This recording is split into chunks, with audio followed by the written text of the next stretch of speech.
तो एक बार फिर से स्वागत हो गया दोस्तों आपके अपने ही चैनल डेली न्यू हब में। तो दोस्तों आज की इस वीडियो में बात करने वाले हैं इस आईपीएल के मैच नंबर 52 के बारे में, जो कि खेला जाएगा 4 मई यानी कि आज शाम को 7:30 बजे। और ये मुकाबला होने जा रहा है रॉयल चैलेंजर्स बेंगलोर और गुजरात टाइटंस के बीच में एम चिन्नास्वामी स्टेडियम बेंगलोर में। तो अगर आप भी बनाना चाहते हैं इस मैच में अपने लिए एक बेहतरीन और यूनिक टीम जो जिता सके आपको मेगा ग्रैंड लीग, तो दोस्तों आज की वीडियो आपके लिए बहुत इंपॉर्टेंट और हेल्पफुल रहने वाली है, इसलिए इस वीडियो को ध्यान से और पूरा देखना। क्योंकि दोस्तों आज की इस वीडियो में हम बात करेंगे इन दोनों टीमों के प्लेयर्स के स्टैट्स के बारे में, हेड टू हेड रिकॉर्ड के बारे में, वेन्यू रिकॉर्ड के बारे में, प्लेयर्स बैटल के बारे में, कैप्टन वाइस कैप्टन के सेफ ऑप्शन कौन रह सकते हैं उसके बारे में। उसके अलावा आज की इस वीडियो में मैं आपको स्मॉल लीग और ग्रैंड लीग की टीम भी तैयार करके देने वाला हूँ। तो दोस्तों आज की वीडियो को आप बिल्कुल भी मिस मत करना। तो चलिए इस वीडियो को स्टार्ट करते हैं और सबसे पहले जान लेते हैं कि एम चिन्नास्वामी स्टेडियम की पिच का बिहेवियर कैसा रहने वाला है। दोस्तों यहाँ इस स्टेडियम में खेले गए लास्ट रिसेंट मैचेस की अगर मैं बात करूँ ना, तो यहाँ पर एक मैच खेला गया था 29/3/2024 को, जो उसमें क्या हुआ कि रॉयल चैलेंजर्स बेंगलोर और कोलकाता नाइट राइडर्स के बीच में मैच हुआ था, जहां बेंगलोर की टीम ने पहले बैटिंग करते हुए 182 रन बनाए थे 6 विकेट के नुकसान पे, और कोलकाता नाइट राइडर्स की टीम ने सेकंड बैटिंग करते हुए 186 रन इजीली 3 विकेट के नुकसान पर बना लिए थे। यहाँ आप लोग देखो, पेसर को फर्स्ट इनिंग में 4 विकेट मिले थे और सेकंड इनिंग में 2 विकेट मिले थे। फिर सेकंड इनिंग में स्पिनर को यहाँ 1 विकेट मिला था और फर्स्ट इनिंग में भी स्पिनर को यहाँ 1 विकेट मिला था। तो यहाँ अगर देखा जाए तो यहाँ स्पिनर के मुकाबले पेसर हावी रहे थे, मतलब पेसर को सबसे ज्यादा यहाँ विकेट मिली थी। उससे पहले जो मैच खेला गया था 25/3/2024 को, यहाँ क्या हुआ कि ये मैच जो था पंजाब किंग्स और रॉयल चैलेंजर्स बेंगलोर के बीच में हुआ था, जहां पंजाब किंग्स की टीम ने पहले बैटिंग करते हुए 176 रन बनाए थे 6 विकेट के नुकसान पे, और सेकंड बैटिंग करने वाली टीम यानी कि बेंगलोर की टीम ने 178 रन 6 विकेट के नुकसान पर भी इजीली बना लिए थे। मतलब इस मैच को उन्होंने इस जो है विन कर लिया था। यहाँ देखो फर्स्ट इनिंग में पेसर को 4 विकेट मिले थे और स्पिनर को सिर्फ 2 विकेट मिले। सेकंड इनिंग में भी पेसर को 4 और स्पिनर को यहाँ 2 विकेट मिले थे। तो यहाँ भी ओवरऑल मतलब ज्यादा देखा जाए तो इसमें सबसे ज्यादा अगर किसी को विकेट मिली है तो यहाँ भी पेसर को मिली है, मतलब यानी कि फास्ट बॉलर को ही मिली है। उससे पहले अगर आप लोग मैच देखोगे तो जो 15/4/2024 को खेला गया था, ये वो था सनराइजर्स हैदराबाद और रॉयल चैलेंजर्स बेंगलोर के बीच में। यहाँ क्या हुआ कि हैदराबाद की टीम ने पहले बैटिंग करते हुए 287 रन बनाए थे 3 विकेट के नुकसान पे, और रॉयल चैलेंजर्स बेंगलोर की टीम ने सेकंड बैटिंग करते हुए 262 रन बना लिए थे 7 विकेट के नुकसान पे। यहाँ मतलब देखा जाए तो फर्स्ट इनिंग में पेसर को 3 और स्पिनर को यहाँ कोई विकेट नहीं मिला था। सेकंड इनिंग में पेसर को 4 और स्पिनर को यहाँ 2 विकेट मिला था। मतलब यहाँ भी अगर आप लोग देखोगे ना तो सबसे ज्यादा अगर किसी को विकेट मिले हैं तो वो फास्ट बॉलर को ही मिले हैं। उससे पहले जो मैच खेला गया था 2/4/2024 को, ये हुआ था लखनऊ और बेंगलोर के बीच में। यहाँ क्या हुआ कि लखनऊ की टीम ने पहले बैटिंग करते हुए 181 रन बनाए थे 5 विकेट के नुकसान पे, और बेंगलोर की टीम ने यह सेकंड बैटिंग करते हुए सिर्फ 153 रन बना पाई थी, और लगभग पूरी की पूरी टीम जो है ऑल आउट हो गई थी। यहाँ भी देखें तो फर्स्ट इनिंग में पेसर को 3 और स्पिनर को जो है यहाँ 2 विकेट मिले थे। सेकेंड इनिंग में पेसर को 7 और स्पिनर को यहाँ सिर्फ 1 विकेट मिला था। तो यहाँ भी आप देख लो कि अगर सबसे ज्यादा इस मैच में किसी को विकेट मिले हैं तो फास्ट बॉलर यानी कि पेसर को मिले हैं, और स्पिनर को यहाँ टोटल सिर्फ 3 विकेट मिले थे।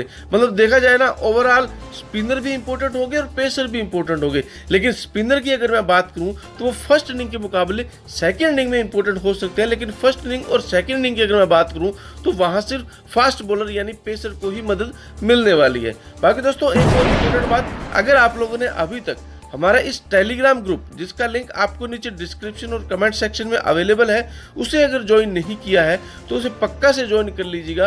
क्योंकि फाइनली लाइनअप आउट होने के बाद में इस मैच में अगर कोई भी बदलाव होते हैं या प्लेइंग 11 में कुछ चेंजेस होते हैं तो उसकी पूरी अपडेट मैं आपको यहीं पर दे देता हूँ। उसके अलावा आपको यहीं पर मेरी खुद की पर्सनल स्मॉल लीग और ग्रैंड लीग की टीम भी मैं आपको यहीं पर शेयर करने वाला हूँ। तो इस टेलीग्राम ग्रुप को भी पक्का से ज्वाइन कर लेना। बाकी अगर आप लोगों ने अभी तक हमारे इस यूट्यूब के चैनल डेली न्यू हब को भी सब्सक्राइब नहीं किया है तो इसे भी सब्सक्राइब करके बेल नोटिफिकेशन को ऑल पर सेट कर लो, ताकि इस तरह की मैं जो भी वीडियो बनाऊं या टीम बना करके दूं वो सबसे पहले पहुंचे आपके पास। तो चलिए इस वीडियो को स्टार्ट करते हैं और सबसे पहले जान लेते हैं कि इन दोनों टीमों की पॉसिबल प्लेइंग 11 क्या रहने वाली है। यहाँ देखो रॉयल चैलेंजर्स बेंगलोर की तरफ से आप लोगों को विराट कोहली और फाफ डू प्लेसिस ये दोनों ओपनिंग करते हुए दिखेंगे। उसके बाद में फर्स्ट डाउन पोजीशन पर आपको विल जैक्स दिखेंगे जो कि ऑलराउंडर सेक्शन में रहेंगे। बाकी दोस्तों रजत पाटीदार उसके बाद में खेलने आएंगे। फिर आपको ग्लेन मैक्सवेल जो कि ऑलराउंडर सेक्शन में दिखेंगे। कैमरन ग्रीन भी आपको ऑलराउंडर सेक्शन में दिखेंगे। उसके बाद में दिनेश कार्तिक आएंगे जो आपको विकेट कीपिंग वाले सेक्शन में दिखने वाले हैं। फिर आपको यहाँ स्वप्निल सिंह दिखेंगे जो कि ऑलराउंडर सेक्शन में रहेंगे। उसके बाद में करण शर्मा, मोहम्मद सिराज और यश देल ये आपको जो है बॉलिंग वाले सेक्शन में दिखने वाले हैं। बाकी दोस्तों गुजरात टाइटंस की तरफ से आप लोगों को यहाँ रिद्धमन शाह विकेट कीपिंग वाले सेक्शन में दिखेंगे। उसके बाद में शुभमन गिल और रिद्धमन शाह ये दोनों ओपनिंग करेंगे। बाकी फर्स्ट डाउन पोजीशन पर आपको यहाँ साई सुदर्शन खेलते हुए दिखेंगे। उसके बाद में शाहरुख खान जो कि ऑलराउंडर सेक्शन में रहेंगे। फिर डेविड मिलर, उसके बाद में आजमुतुल्लाह उमरजा ये भी ऑलराउंडर सेक्शन में रहेंगे। उसके बाद में राहुल टिवाटिया, राशिद खान, साई किशोर, मोहित शर्मा, नूर अहमद और संदीप वॉरियर इस मैच में खेलते हुए आप लोगों को दिखने वाले हैं। चलिए अब एक एक सेक्शन वाइज एनालिसिस को देखते हैं और सबसे पहले जान लेते हैं यहाँ विकेट कीपिंग वाले सेक्शन को। दोस्तों विकेट कीपिंग वाले सेक्शन में आपको रॉयल चैलेंजर्स बेंगलोर की तरफ से दिनेश कार्तिक दिखेंगे। वहीं आपको गुजरात टाइटंस की तरफ से रिद्धमन शाह दिखने वाले हैं। दिनेश कार्तिक की अगर मैं बात करूं तो दोस्तों पिछला जो लास्ट मैच इन्होंने खेला था वहां हालांकि इन्होंने कुछ खास परफॉर्म नहीं किया था। बाकी इनके इससे पहले जो मैच खेले गए थे वहां अगर आप लोग देखोगे तो यहाँ 53, उसके बाद में 83, 25, 11 रन की पारी खेल चुके हैं। मतलब काफी अच्छी फॉर्म पर रहे थे। लेकिन दोस्तों यहाँ अगर इनके आईपीएल के रिकॉर्ड को देखा जाए तो आईपीएल के इन्होंने 252 मुकाबले खेल रखे हैं। मतलब काफी एक्सपीरियंस प्लेयर जो है प्लेयर है। बाकी एवरेज इन्होंने जो 27 की दी थी और बेस्ट स्कोर अगर बात करूं तो वो 97 नॉट आउट, मतलब काफी अच्छा स्कोर इन्होंने करके दिया था। बाकी दोस्तों हेड टू हेड के भी 4 मुकाबलों में इन्होंने जो सिर्फ 2 की एवरेज दी थी। बाकी बेस्ट स्कोर यहाँ 2 का रहा था। कुछ खास नहीं है, मतलब हेड टू हेड में बेकार है। बाकी वेन्यू पर देखा जाए तो यहाँ इनकी अच्छी खासी फॉर्म में जो ये रहे हैं। बाकी वेन्यू पर देखो यहाँ 30 मुकाबले खेल रखे हैं, एवरेज 18 की थी और बेस्ट स्कोर 83 का रहा था, जहां उन्होंने 50 का स्कोर भी 2 बार कर रखा है। तो मतलब दिनेश कार्तिक भी दोस्तों कहीं ना कहीं आपके लिए काफी इंपॉर्टेंट प्लेयर होंगे। मिस मत करना दोस्तों रिद्धमन शाह और दिनेश कार्तिक। वैसे देखा जाए तो दिनेश कार्तिक और रिद्धमन शाह की जगह आप लोग रिद्धमन शाह को अपनी फैंसी टीम में जरूर पिक करना। दिनेश कार्तिक को कोई एक आधा मेगा ग्रैंड लीग वाली जो टीम है उसमें आप लोग कहीं ना कहीं एक आधा टीम में आप इन्हें एडजस्ट कर सकते हो। बाकी मैं ज़्यादा रिकमेंड करूंगा कि आप लोग इस बार रिद्धमन शाह को ही अपनी फैंसी टीम में रखना, क्योंकि दोस्तों यहाँ गुजरात टाइटन के टीम से जो रिद्धमन शाह है इनकी अगर रीसेंट फॉर्म को देखा जाए तो अभी तक इन्होंने इस आईपीएल में कुछ इतना खास परफॉर्म नहीं किया है।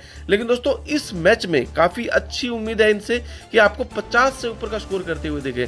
बाकी दोस्तों आईपीएल के इन्होंने भी लगभग 70 मुकाबले खेल चुके हैं, जहां इन्होंने 24 की एवरेज थी, बेस्ट स्कोर 115 का रहा था, 50 का स्कोर 13 बार और 100 का स्कोर भी इन्होंने 1 बार कर रखा है। बाकी हेड टू हेड के 27 मुकाबले खेल रखे हैं इस वेन्यू पर और जहां इन्होंने 19 की एवरेज दी थी और बेस्ट स्कोर 39 का रहा था। वेन्यू पर 11 मुकाबले खेल चुके हैं और यहां एवरेज उन्होंने 32 की दी थी और बेस्ट स्कोर 115 का रहा था। तो दोस्तों कहीं ना कहीं आप मान के चलिए रिद्धमन शाह भी इस बार आपके लिए काफी इंपॉर्टेंट प्लेयर होने वाले हैं और मैं तो कहूंगा इस बार आप इन्हें कैप्टन या वाइस कैप्टन भी अपनी फैंसी टीम में ट्राई कर सकते हैं। तो दोस्तों यहाँ विकेट कीपिंग वाला सेक्शन आपको मतलब जो क्लियर हो गया। यहाँ आप लोग दिनेश कार्तिक और रिद्धमन शाह इन दोनों में से अगर किसी एक को अपनी फैंसी टीम में सिलेक्ट करना चाहते हैं तो आप रिद्धमन शाह को ही अपनी फैंसी टीम में सिलेक्ट करना। बाकी दोस्तों बैटिंग वाले सेक्शन की अगर मैं बात करूं तो यहाँ बेंगलोर की तरफ से आप लोगों को यहाँ Virat Kohli, Faf du Plessis और रजत पाटीदार खेलते हुए दिखेंगे। बाकी गुजरात टाइटंस की तरफ से आप लोगों को साई सुदर्शन, डेविड मिलर आपको इस मैच में जो खेलते हुए दिखने वाले हैं। बाकी दोस्तों विराट कोहली की अगर मैं बात करूं तो ये ओपनिंग करेंगे और इनके साथ में फाफ डू प्लेसिस ये दोनों जो है ओपनिंग करते हुए दिखेंगे। और विराट कोहली की अगर मैं बात करूं तो इनके लास्ट 5 मैच के रिकॉर्ड को देखा जाए तो काफी जबरदस्त फॉर्म में है। पिछला जो मैच हुआ था वहां भी उन्होंने 70 रन की पारी खेली थी, उससे पहले भी उन्होंने 51 रन की पारी खेल चुके हैं। मतलब काफी अच्छी फॉर्म में चल रहे हैं, आप इन्हें मतलब ड्रॉप नहीं कर सकते। आईपीएल के देखा जाए तो 247 मुकाबले खेल चुके हैं, काफी एक्सपीरियंस प्लेयर है, जहां इन्होंने 38 की एवरेज दी थी, बेस्ट स्कोर 113 का था। हेड टू हेड के भी 4 मुकाबलों में 151 की एवरेज दी थी और जहां इन्होंने बेस्ट स्कोर जो है 101 का रहा था। वेन्यू पर भी दोस्तों ये 86 मुकाबले खेल चुके हैं, 42 का एवरेज है और 113 इनका बेस्ट स्कोर रहा था। तो दोस्तों काफी इंपॉर्टेंट प्लेयर होंगे विराट कोहली भी और मैं कहूँगा ये भी इस बार भी आपके लिए वाइस कैप्टन के तो अच्छे विकल्प हो ही सकते हैं। कैप्टन के लिए मैं इस बार आपको नहीं कहूँगा, लेकिन हाँ वाइस कैप्टन के आपके अच्छे विकल्प हो सकते हैं। फिर दोस्तों फाफ डू प्लेसेस की अगर मैं बात करूं तो ये अगर देखा जाए तो दोस्तों इस आईपीएल में अभी तक इन्होंने कुछ खास परफॉर्म नहीं किया है। एक बार इन्होंने 61 रन की पारी खेली थी, उसके बाद में लगभग 62 रन की पारी खेली थी, फिर लगभग ये फ्लॉप ही होते आ रहे हैं। लगभग पिछले जो 3 मुकाबले थे उसमें यहाँ इन्होंने कभी 7 रन बनाए, 25 रन बनाए, फिर 24 रन बनाए थे, कुछ खास नहीं है। लेकिन आईपीएल के 140 मुकाबलों में 36 की एवरेज है, बेस्ट स्कोर 96 का रहा था। हेड टू हेड के 4 मुकाबलों में 24 की एवरेज है, बेस्ट स्कोर 44 का रहा था। वेन्यू पर देखा जाए तो 15 मुकाबले खेल चुके हैं और जहां इन्होंने एवरेज 47 की दी थी और बेस्ट स्कोर 79 का रहा था। मतलब काफी इंपोर्टेंट प्लेयर होंगे फाफ डू प्लेसेस इस बार। मैं कहूंगा आप फाफ डू प्लेसेस को भी इस बार अपनी फैंसी टीम में कैप्टन या वाइस कैप्टन के रूप में जरूर ट्राई करना। बाकी दोस्तों रजत पाटीदार की अगर मैं बात करूं तो ये सेकंड डाउन पोजीशन पर खेलने आते हैं, काफी इंपोर्टेंट प्लेयर होंगे। बाकी अभी तक देखा जाए तो इन्होंने भी 100+ का स्कोर नहीं किया इस आईपीएल में। बाकी 59 का एक बार कर रखा है, 52 का कर रखा है, 50 का कर रखा है। हालांकि लास्ट वाले मुकाबले में फ्लॉप ही हुए थे, लेकिन दोस्तों जब भी ये फ्लॉप होते हैं उसके बाद में अच्छा ही स्कोर करते हुए आपको दिखते हैं। तो इसलिए रजत पाटीदार भी काफी इंपोर्टेंट प्लेयर होंगे। मतलब मैं कहूंगा अगर विराट कोहली पर अगर आप रिस्क लेना चाहो ना तो विराट कोहली को इस बार ड्रॉप करके आप रजत पाटीदार को अपनी फैंसी टीम में जरूर ट्राई करना। बाकी आईपीएल के 22 मुकाबलों में 34 की एवरेज है, बेस्ट स्कोर 112 का रहा था। हेड टू हेड के 3 मुकाबलों में 52 की एवरेज है, बेस्ट स्कोर 52 का था। और वेन्यू पर 4 मुकाबलों में 14 की एवरेज है, बेस्ट स्कोर 29 का था। मतलब वेन्यू पर रिकॉर्ड देखा जाए तो कुछ खास नहीं है, लेकिन हेड टू हेड रिकॉर्ड अच्छा है। तो उस हिसाब से अगर ऊपर के टॉप बॉर्डर जो मतलब जल्दी आउट होते हैं जैसे कि विराट कोहली, तो उस केस में रजत पाटीदार भी एक अच्छी परफॉर्म आपको दे सकता है। इसलिए रजत पाटीदार भी काफी इंपोर्टेंट प्लेयर होंगे, इस बात को आप लोग ध्यान में रखिएगा। बाकी दोस्तों यहाँ गुजरात टाइटंस की तरफ से शुभमन गिल की अगर मैं बात करूं, इनके अगर लास्ट 5 मैच के रिकॉर्ड्स को देखा जाए तो जो लास्ट के दोस्तों जो 4 मैच खेले थे ना उनमें अभी तक इन्होंने कुछ खास परफॉर्म नहीं किया है। उससे पहले उन्होंने एक बार 72 रन की पारी खेली थी। बाकी आईपीएल के 110 मुकाबलों में 37 की एवरेज है, बेस्ट स्कोर 129 का रहा था। हेड टू हेड के 12 मुकाबलों में 33 की एवरेज है, बेस्ट स्कोर 104 का था। वेन्यू पर 3 मुकाबलों में 36 की एवरेज है, बेस्ट स्कोर 104 का रहा था। तो दोस्तों कहीं ना कहीं इस बार शुभमन गिल भी आपको अच्छा करते हुए दिख सकते हैं, क्योंकि लगातार जो 3-4 मैच खेले गए थे ना उनमें अभी तक इनका कुछ अच्छी जो परफॉर्मेंस नहीं दी है, लेकिन इस बार काफी अच्छी उम्मीद इनसे की जा सकती है कि 50 से ऊपर का स्कोर करते हुए आपको दिखे। तो एक कैप्टन और वाइस कैप्टन की अगर मैं आपको एक अलग से ऑप्शन की मैं बात करूं ना तो वो शुभमन गिल भी इस बार हो सकते हैं। बाकी दोस्तों तो साई सुदर्शन की अगर मैं बात करूं तो फर्स्ट डाउन पोजीशन पर खेलने आते हैं। पिछले इनके अगर लास्ट 5 मैच के रिकॉर्ड्स को देखा जाए तो जो लास्ट के 2 मैच इन्होंने खेले थे काफी अच्छी फॉर्म पर रहे थे, 65 रन और 84 रन की जबरदस्त पारी खेली थी। बाकी आईपीएल के सिर्फ 23 मुकाबले खेले हैं जहां इन्होंने 40 की एवरेज दी थी, बेस्ट स्कोर 96 का रहा था। बाकी हेड टू हेड के 2 मुकाबले में 104 इनका जो एवरेज दी थी और बेस्ट स्कोर 84 का रहा था। मतलब काफी इंपोर्टेंट प्लेयर होंगे, लेकिन इस बार मुझे नहीं लगता कि साई सुदर्शन कुछ अच्छा करने वाले हैं। तो ड्रॉप करना चाहो आप इन्हें अपनी फैंसी टीम से ड्रॉप भी कर सकते हैं। बाकी दोस्तों डेविड मिलर की अगर मैं बात करूं तो थर्ड डाउन पोजीशन पर खेलने आते हैं। ऊपर के अगर टॉप के बॉर्डर जैसे कि ये शुभमन गिल या साई सुदर्शन, ये दोनों अगर किसी केस में जल्दी आउट हो जाते हैं उस केस में डेविड मिलर आपको अच्छा करते हुए दिख सकते हैं। इस बात का भी आप लोग ध्यान में रखिएगा। बाकी दोस्तों आईपीएल के इन्होंने 128 मुकाबलों में 35 की एवरेज है, बेस्ट स्कोर 101 का था। हेड टू हेड के 16 मुकाबलों में 29 की एवरेज है, बेस्ट स्कोर यहाँ भी 101 का है। वेन्यू पर 7 मुकाबलों में 18 की एवरेज है, बेस्ट स्कोर 66 का रहा था। तो मतलब देखा जाए तो डेविड मिलर भी आपके लिए एक मतलब इंपोर्टेंट प्लेयर हो सकता है इस बार, क्योंकि अगर शुभमन गिल मतलब किसी केस में जल्दी आउट हो जाते हैं या साई सुदर्शन दोनों में से कोई एक जल्दी आउट हो जाता है उसके बाद में डेविड मिलर आपके लिए काफी इंपोर्टेंट प्लेयर होने वाले हैं। इस बात को भी आप लोग ध्यान में रखिएगा। बाकी दोस्तों मैं आपको आगे बताऊंगा कि किसे आपको कैप्टन रखना है, किसे वाइस कैप्टन रखना है, तो वीडियो में बने रहिएगा। चलिए अब बात कर लेते हैं यहाँ ऑलराउंडर सेक्शन की। ऑलराउंडर सेक्शन में आपको रॉयल चैलेंजर्स बेंगलोर की तरफ से यहाँ आपको Will Jack, Glenn Maxwell, Cameron Green और स्वप्निल सिंह आपको इस मैच में खेलते हुए दिखते हैं। उसके बाद में गुजरात टाइटंस की तरफ से आपको शाहरुख खान और आजमतुल्ला ओमरजाई और राहुल तिवारी इस मैच में खेलते हुए आपको दिखने वाले हैं। यहाँ दोस्तों बेंगलोर की तरफ से अगर विल जैक की मैं बात करूँ लास्ट 5 मैच के रिकॉर्ड्स को देखें तो मतलब देखा जाता है कि फर्स्ट डाउन पोजीशन पर खेलने आते हैं और लास्ट इनके 5 मैच के रिकॉर्ड्स को देखा जाए तो काफी अच्छी फॉर्म पर रहे रहे थे। हालांकि यहाँ इनको विकेट नहीं मिली थी, लेकिन काफ़ी अच्छा खासा स्कोर किया था, क्योंकि दोस्तों एक तो ये ऑलराउंडर सेक्शन में रहते हैं और बैटिंग और बॉलिंग दोनों से ही अच्छे खासे पॉइंट दिला सकते हैं। बाकी फर्स्ट डाउन पोजीशन पर खेलने आते हैं, उस केस में आपको बैटिंग और बॉलिंग दोनों से अच्छे खासे पॉइंट दिलाने की मतलब इनसे काफ़ी उम्मीद बनी रहती है, तो काफ़ी इंपॉर्टेंट प्लेयर होंगे। बाकी आईपीएल में इन्होंने देखा जाए तो कुछ खास की नहीं था। 44 की एवरेज थी, जहाँ इनको 2 विकेट मिली थी। उससे पहले हेड टू हेड रिकॉर्ड और वेन्यू रिकॉर्ड दोनों ही खराब है। लेकिन दोस्तों विल जैक आपको इस बार भी अच्छा करते हुए दिखने वाले हैं, तो विल जैक को आप अपनी फैंटेसी टीम में इस बार पक्का से ट्राई करना। बाकी ग्लेन मैक्सवेल की अगर मैं बात करूं दोस्तों, थर्ड डाउन पोजीशन पर खेलने आते हैं। पिछला जो मुकाबला खेला गया था वहां इन्होंने 7वां, 9वां और 16वां मुकाबला जो है ओवर करवाया था। बाकी दोस्तों यहाँ लास्ट 5 मैच के रिकॉर्ड्स को देखा जाए तो पिछला जो मैच हुआ था वहां इन्होंने इनको जो 1 विकेट मिला था, उससे पहले लगातार जो 2 मैच खेले गए थे वहां ये फ्लॉप ही हुए थे। बाकी एक बार इनको 2 विकेट भी मिली है, तो मतलब कहीं ना कहीं देखा जाए तो ग्लेन मैक्सवेल भी आपके लिए काफी इंपॉर्टेंट प्लेयर होंगे, क्योंकि दोस्तों बाकी मैंने आपको बताया था कि यहाँ फास्ट बॉलर को स्पिनर के बजाय ज्यादा मदद है, तो इसलिए ग्लेन मैक्सवेल को अगर आप ड्रॉप करना चाहो कर सकते हो। बाकी मैं कहूंगा आप इन्हें अपनी फैंटेसी टीम में पिक करके ही चलना, क्योंकि दोस्तों ये अपने पूरे 3 ओवर करवाते हैं, मतलब 4 नहीं लेकिन 3 ओवर करवाते हैं, तो कहीं ना कहीं ये संभावना बनी रहती है कि ग्लेन मैक्सवेल आपको अच्छे खासे विकेट निकाल करके दे सकते हैं। बाकी आईपीएल के 131 मुकाबले में 25 की एवरेज दी थी और जहां इनको 36 विकेट भी मिली है। हेड टू हेड के 4 मुकाबलों में जो है 22 की एवरेज है, जहां इनको 2 विकेट मिली है, और वेन्यू पर 16 मुकाबलों में 22 की एवरेज थी, जहां इनको 9 विकेट मिली है। तो काफी इंपॉर्टेंट प्लेयर है ग्लेन मैक्सवेल, आप इन्हें अपनी फैंटेसी टीम में जरूर ट्राई करना। बाकी कैमरन ग्रीन की अगर मैं बात करूं दोस्तों, 4th डाउन पोजीशन पर खेलने आते हैं, हालांकि काफी नीचे खेलने आते हैं, लेकिन ये भी अपने पूरे 3 ओवर करवाते हैं, 11वां, 13वां और 18वां ओवर जो उन्होंने पिछले मैच में करवाया था। बाकी रीसेंट फॉर्म को देखा जाए तो लास्ट वाले मुकाबले में हालांकि विकेटलेस रहे थे, उससे पहले के जो 2 मुकाबले खेले गए थे वहां इनको लगातार 2-2 विकेट मिली थी। बाकी आईपीएल के 24 मुकाबलों में 40 की एवरेज है, जहां इनको 12 विकेट भी मिली है। हेड टू हेड में इन्होंने कुछ अभी तक विकेट निकाली नहीं है, लेकिन दोस्तों वेन्यू पर 4 मुकाबलों में यहाँ इन्होंने 1 विकेट निकाली है, तो मतलब देखा जाए तो ठीक ठाक है। लेकिन दोस्तों जब भी चलेंगे ना, जबरदस्त बंदा ये चलने वाला है, ये कैप्टन और वाइस कैप्टन का भी अच्छा विकल्प हो सकता है, तो इसलिए कैमरन ग्रीन भी आपके लिए काफी इंपॉर्टेंट प्लेयर होगा, आप इसे भी अपनी फैंटेसी टीम में जरूर ट्राई करना। बाकी स्वप्निल सिंह की अगर मैं बात करूं दोस्तों, ये काफी नीचे खेलने आते हैं, 6 डाउन पोजीशन पर ड्रॉप करना चाहो आप इन्हें अपनी फैंटेसी टीम से ड्रॉप भी कर सकते हो। बाकी आईपीएल में सिर्फ 9 मुकाबले खेले, हेड टू रिकॉर्ड भी इतना कुछ खास है नहीं, ठीक ठाक फॉर्म में ट्राई करना चाहो कर सकते हो। बाकी दोस्तों अब बेंच प्लेयर की अगर मैं बात करूं तो ये भी इस बार अगर ऊपर के टॉप के जो बॉर्डर है ना, मतलब ऊपर टॉप के जो प्लेयर्स हैं वो अगर जल्दी इनके कहीं ना कहीं आउट हो जाते हैं, तो उस केस में आपको स्वप्निल सिंह भी अच्छा करते हुए दिखने वाले हैं, इस बात को आप लोग ध्यान में रखिएगा। प्लस ये अपने पूरे 3 ओवर भी करवाते हैं, तो कहीं ना कहीं इनको भी विकेट मिलने के चांस बने रहते हैं। बाकी दोस्तों गुजरात टाइटंस की तरफ से यहाँ बात करूँ शाहरुख खान की, इनकी अगर रीसेंट फॉर्म को देखा जाए तो लास्ट वाले मुकाबले में उन्होंने 58 रन की जबरदस्त पारी खेली थी। बाकी आईपीएल के सिर्फ 38 मुकाबलों में 20 की एवरेज है, हेड टू हेड के 5 मुकाबलों में 26 की एवरेज, जहां भी ये विकेटलेस रहे थे। बाकी वेन्यू पर इनका कोई रिकॉर्ड नहीं है, तो यहाँ अगर शाहरुख खान को ड्रॉप करना चाहो आप ड्रॉप भी कर सकते हो।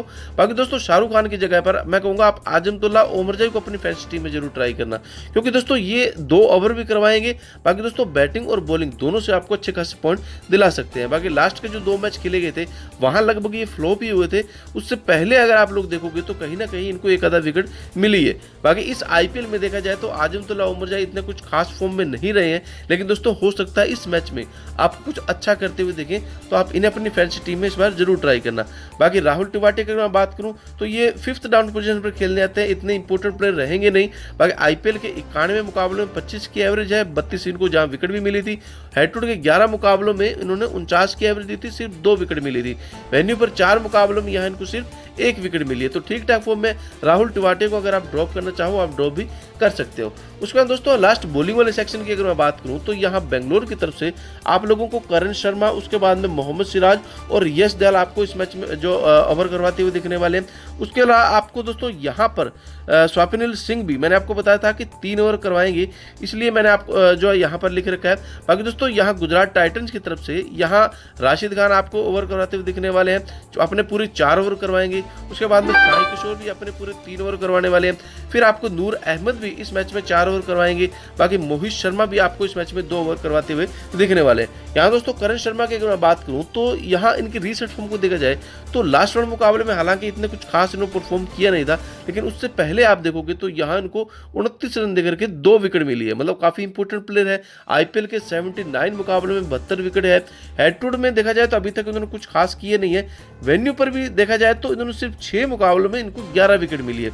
मतलब यहाँ आप लोग देख लो कि आईपीएल और वेन्यू रिकॉर्ड दोनों इनका अच्छा है, तो उस केस में आपके लिए करण शर्मा भी काफी इंपॉर्टेंट प्लेयर रहने वाले हैं, तो आप इन्हें अपनी फैंटेसी टीम में ट्राई कर सकते हैं। बाकी दोस्तों मोहम्मद सिराज की अगर मैं बात करूं तो ये अपने पूरे 4 ओवर करवाते हैं। जो पिछला मैच खेला गया था ना, वहाँ इन्होंने दूसरा, 5वां, 15वां और 19वां ओवर करवाया था। हालांकि लास्ट जो मुकाबला खेला गया था वहाँ इनको 1 विकेट मिली थी। उससे पहले जो खेला गया था, मतलब इनके साथ ये हो रहा है ना कि कभी इनको विकेट मिलते हैं और कभी नहीं मिलते हैं, कभी मिलते हैं तो कभी नहीं। तो मतलब देखा जाए तो मोहम्मद सिराज इस बार आप मतलब एक जबरदस्त पारी खेल सकते हैं। इस बात को भी आप लोग ध्यान में रखिएगा। पारी का मतलब ये 2-3 विकेट इस बार मतलब ले जाने के इनके पूरे चांस बने रहेंगे, क्योंकि मोहम्मद सिराज भी अभी तक इस आईपीएल में दोनों कुछ मतलब जो खास इतना परफॉर्म नहीं किया है। लेकिन इस बार मोहम्मद सिराज को आप अपनी फैंटेसी टीम में जरूर ट्राई करना, क्योंकि मैंने आपको बताया था कि यहाँ स्पिनर की बजाय फास्ट बॉलर को ज़्यादा विकेट मिलते हैं। इसलिए मोहम्मद सिराज आज के इस मैच में आपके लिए अच्छी खासी विकेट निकाल करके देने वाले हैं, और मैं कहूंगा कि ये कैप्टन और वाइस कैप्टन के भी अच्छे विकल्प हो सकते हैं। इस बात को भी आप लोग ध्यान में रखिएगा। बाकी आईपीएल के दोस्तों 88 मुकाबले में इनको 84 विकेट मिली है। हेड टू हेड के 3 मुकाबले में यह इनको 3 विकेट मिली है। वेन्यू पर भी 18 मुकाबलों में यह इनको 22 विकेट मिली है। तो मोहम्मद सिराज काफी इंपॉर्टेंट प्लेयर होंगे। आप इनको अपनी फैंटेसी टीम से बिल्कुल भी ड्रॉप करके मत चलना।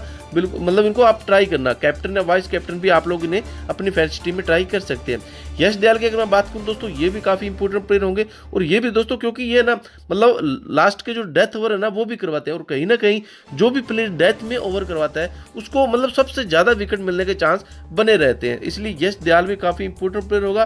प्लस एक एडवांटेज और है कि ये फास्ट बॉलर भी है। तो मैंने आपको बताया था कि यहाँ फास्ट बॉलर को मदद है, तो यश दयाल को अपनी फैंटेसी टीम इस बार जरूर पिक करना। बाकी आईपीएल के 23 मुकाबलों में इनको 21 विकेट मिली है, और वेन्यू पर भी 5 मुकाबलों में यहाँ इनको 4 विकेट मिली है, तो ट्राई कर सकते हैं। बाकी दोस्तों स्वप्निल सिंह की अगर मैं बात करूं तो यहाँ इनके लास्ट 5 मैच के रिकॉर्ड्स को देखा जाए तो लास्ट के जो दोनों मैच खेले गए थे वहाँ क्या हुआ कि लास्ट वाला मुकाबला यहाँ इनको 1 विकेट मिली थी। उससे पहले जो मुकाबला खेला गया था वहाँ भी इनको 2 विकेट मिली थी, तो काफी इंपॉर्टेंट प्लेयर है। बाकी आईपीएल के यहाँ इन्होंने सिर्फ 9 मुकाबले खेले हैं जहाँ इन्होंने 4 विकेट निकाली थी, और हेड टू हेड के 2 मुकाबलों में यहाँ इनको सिर्फ 1 विकेट मिली है। तो अगर आप इनको ड्रॉप करना चाहो कर सकते हो, लेकिन दोस्तों यहाँ आपके लिए यश दयाल, मोहम्मद सिराज और करण शर्मा ये तीनों ही प्लेयर इंपॉर्टेंट होने वाले हैं। इस बात को आप लोग ध्यान में रखिएगा। बाकी दोस्तों गुजरात टाइटंस की तरफ से अगर मैं राशिद खान की बात करूँ ना, तो ये भी अपने पूरे 4 ओवर करवाते हैं, और इनके जो पिछले लास्ट 5 मैच के रिकॉर्ड्स को देखा जाए ना तो मतलब काफ़ी इंपॉर्टेंट बॉलर रहते हैं, काफ़ी अच्छे बॉलर होते हैं। लेकिन लास्ट के जो 2 मैच खेले गए थे ना वहाँ इन्होंने कुछ खास परफॉर्म नहीं किया था। लेकिन दोस्तों इस बार राशिद खान भी काफ़ी इंपॉर्टेंट प्लेयर होंगे। लेकिन हाँ, अगर सेकेंड इनिंग में बॉलिंग करवाते हैं उस केस में मतलब गुजरात टाइटंस की टीम अगर पहले बैटिंग करती है तो उस केस में राशिद खान आपके लिए काफ़ी इंपॉर्टेंट प्लेयर होंगे। इस बात को आप लोग ध्यान में रखिएगा, क्योंकि दोस्तों राशिद खान से इस बार काफ़ी ज़्यादा उम्मीद है, और ये 102 विकेट निकालते हुए आपको इजीली दिखने वाले हैं। बाकी हेड टू हेड के 14 मुकाबले में 15 विकेट है, और वेन्यू पर 4 मुकाबले में इनको 5 विकेट मिली है। काफ़ी इंपॉर्टेंट प्लेयर होंगे। बाकी दोस्तों साई किशोर की अगर मैं बात करूं तो ये सिर्फ 3 ओवर करवाते हैं, लेकिन दोस्तों आईपीएल के 10 मुकाबलों में यहाँ इनको 13 विकेट मिली है। हेड टू हेड के 2 मुकाबलों में यहाँ इनको 1 विकेट मिली है। तो साई किशोर भी कहीं ना कहीं इंपॉर्टेंट प्लेयर होंगे। हालांकि लास्ट मैच में इन्होंने 1 जो विकेट निकाली थी उससे पहले मतलब ये फ्लो भी होते, लेकिन साई किशोर उतने भी इंपॉर्टेंट प्लेयर है नहीं। ड्रॉप करना चाहो आप ड्रॉप कर सकते हो। बाकी दोस्तों नूर अहमद की अगर मैं बात करूँ तो ये काफ़ी इंपॉर्टेंट प्लेयर होंगे, पूरे अपने 4 ओवर करवाएंगे। पिछला जो मैच हुआ था वहाँ इन्होंने 7वां, 9वां, 12वां और 14वां ओवर करवाया था। वहाँ हालांकि पिछले मैच में यहाँ इनको 1 भी विकेट नहीं मिला था, लेकिन दोस्तों इस मैच में आपको मतलब 102 विकेट निकालते हुए ये भी इजीली दिखने वाले हैं। तो इसलिए नूर अहमद को काफ़ी आप जो अपनी फैंटेसी टीम में जरूर ट्राई करना, काफ़ी इंपॉर्टेंट है। आईपीएल के 21 मुकाबले में 22 विकेट मिले। हेड टू हेड के 2 मुकाबले में यहाँ इनको 2 विकेट मिली थी, और वेन्यू पर भी देखा जाए तो 1 मुकाबले में यहाँ इनको 2 विकेट मिली थी। मतलब venue record, head to head record और देखा जाए तो आईपीएल रिकॉर्ड काफ़ी अच्छा है। तो नूर अहमद को आप जो अपनी फैंटेसी टीम में जरूर ट्राई करना। तो दोस्तों नूर अहमद भी आपके लिए इस बार वाइस कैप्टन के अच्छे विकल्प हो सकते हैं। इस बात को आप लोग ध्यान में रखिएगा। बाकी दोस्तों मोहित शर्मा की अगर मैं बात करूं तो ये सिर्फ 2 ही ओवर करवाते हैं। आईपीएल के 110 मुकाबलों में 129 विकेट मिली है, हेड टू हेड के 15 मुकाबलों में यहाँ सिर्फ 6 विकेट मिली है और वेन्यू पर भी 7 मुकाबलों में सिर्फ 4 विकेट मिली है। तो ठीक ठाक फॉर्म में मोहित शर्मा ड्रॉप करना चाहो इस बार आप ड्रॉप भी कर सकते हो। तो दोस्तों आज की इस वीडियो में मैंने आपको सभी प्लेयर्स के पिछले रिकॉर्ड्स के बारे में, head to head record, venue record, pitch report के बारे में बता दिया है। लेकिन फिर भी अगर आप मेरी टीम का इंतजार कर रहे हैं तो दोस्तों इंतजार हुआ खत्म और अभी के लिए जो मेरी टीम है बनकर के तैयार है और आपके सामने है। दोस्तों इस टीम में मैंने विकेट कीपर सेक्शन में रिद्धमान शाह को लिया है, बैटिंग वाले सेक्शन में विराट कोहली, रजत पाटीदार, शुभमन गिल और साई सुदर्शन को रखा है। ऑलराउंडर सेक्शन में ग्लेन मैक्सवेल, कैमरन ग्रीन और आजमतुल्ला ओमरजाई को लिया है। बॉलिंग वाले सेक्शन में मोहम्मद सिराज, यश दयाल और नूर अहमद को लिया है। दोस्तों इस टीम में मैंने कैमरन ग्रीन को कैप्टन और नूर अहमद को वाइस कैप्टन रखा है। बाकी दोस्तों अगर आप चाहो तो इस बार नूर अहमद की जगह पर आप मोहम्मद सिराज को भी अपनी फैंसी टीम में कैप्टन या वाइस कैप्टन ट्राई कर सकते हैं। बाकी कैप्टन के एक अलग ऑप्शन की मैं बात करूं तो दोस्तों यहाँ आपके लिए इस बार आजमतुल्ला ओमरजाई और ग्लेन मैक्सवेल, इन दोनों में से एक आपके लिए कैप्टन और वाइस कैप्टन का सेफ ऑप्शन हो सकता है। बाकी दोस्तों फाइनली लाइनअप आउट होने के बाद में अगर इस टीम में कोई चेंजेस करने पड़े तो मैं आपको मैच शुरू होने के लगभग 15 से 20 मिनट पहले ही अपने टेलीग्राम ग्रुप में बता दूंगा और फाइनल टीम भी मैं आपको वहीं पर देने वाला हूं विद कैप्टन और वाइस कैप्टन के साथ में। तो इस चैनल को सब्सक्राइब करने के साथ साथ आप हमारे टेलीग्राम ग्रुप को भी पक्का से ज्वाइन कर लीजिएगा ताकि आपको इस मैच की हर एक अपडेट मिलती रहे। तो मिलते हैं दोस्तों अगली वीडियो में, तब तक के लिए गुड बाय, गुड लक। उम्मीद है आज की वीडियो आपको अच्छी लगी होगी। अच्छी लगी तो वीडियो को एक लाइक और शेयर जरूर करना।